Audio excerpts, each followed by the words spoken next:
శివాయ గురవే నమో నమః. ఓం నమ శివాయ. హర హర మహాదేవ శంభో శంకర. మరి అత్యంత పవిత్రమైనటువంటి శ్రావణ మాసంలో ప్రధానంగా చేసుకునేటువంటి వ్రత పూజా కార్యక్రమం ఏదైనా ఉందంటే అది వరమహాలక్ష్మి పూజా కార్యక్రమం అండి. ఈ శ్రావణ మాసోత్సవంలో అమ్మ ప్రసన్నురాలై కూర్చొని ఉంటుంది. ఎవరెవరు ఏ భక్తి ప్రధానంగా నిర్వర్తించుకుంటారో, భక్తి ప్రధానం అండి, భక్తి ప్రధానంగా నిర్వర్తించుకుంటారో వాళ్ళకి అమ్మ అనుగ్రహం ఖచ్చితంగా లభిస్తుందండి. దరిద్రంతో బాధపడుతున్న వాళ్ళు, ఆర్థిక సమస్యలతో బాధపడుతున్న వారు అందరూ కూడా ఇక వరమహాలక్ష్మి పూజా కార్యక్రమం నిర్వర్తించుకోండి, సకల శుభాలు కలుగుతాయి. మరి ఎట్లా చేయాలి స్వామి అంటే, ఇంట్లో పూజా గదిలో కానీ అంతా కూడా శుభ్రం చేసుకొని, పేపర్ వేయకూడదండి, పూజా గదిలో పేపర్ వేయకూడదు. శుభ్రంగా పసుపుతో అల్లుకొని అంతా కూడా రంగవల్లి వేసి అంటే ముగ్గులు వేసేసి ఆ ప్రధాన కలశం పెట్టాలనుకున్నటువంటి చోట మీరంతా కూడా ఆవు మూత్రము, ఆవు పేడతో అంతా కూడా శుద్ధి చేయాలి. శుద్ధి చేసిన తర్వాత రంగవల్లులు అంటే ముగ్గులు పెట్టేసి ఆ తర్వాత యథాప్రకారముగా క్లుప్తంగా నేను చెప్తున్నదంతా కూడా సూక్ష్మంగా చెప్తున్నానండి. పూర్తి వీడియో కావాలంటే మళ్ళీ వివరంగా చెప్తాను.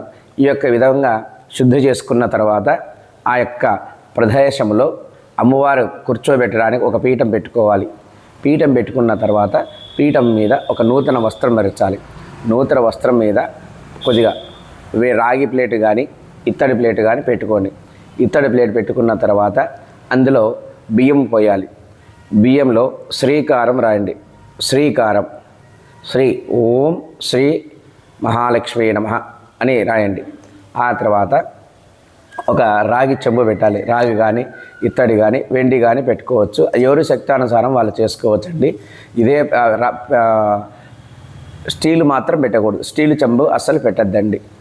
పెట్టిన తర్వాత శుద్ధి చేసిన తర్వాత ఆ కలశ స్థాపనకు పసుపు కొమ్మ కట్టాలి. పసుపు దారము తీసుకొని పసుపు కొమ్మ తమలపాకు కట్టేసి ఆ కలశంలో నీళ్లు పోసి అందులో ఆ ప్రదేశంలో ఉంచిన తర్వాత యథాప్రకారముగా ఆ కలశంలో జాజికాయ, జాపత్రి, యాలకలు, వట్టివేరు, లవంగాలు, పచ్చకర్పూరము, పసుపు, కుంకుమ ఇవన్నీ కూడా అందులో నిక్షిప్తమై ఉంచి ఒక 5 రూపాయల రూక కానీ 9 రూపాయల రూక కానీ రాగి నాణం కానీ ఇంకా వేసి చాలా శ్రేష్టం అండి.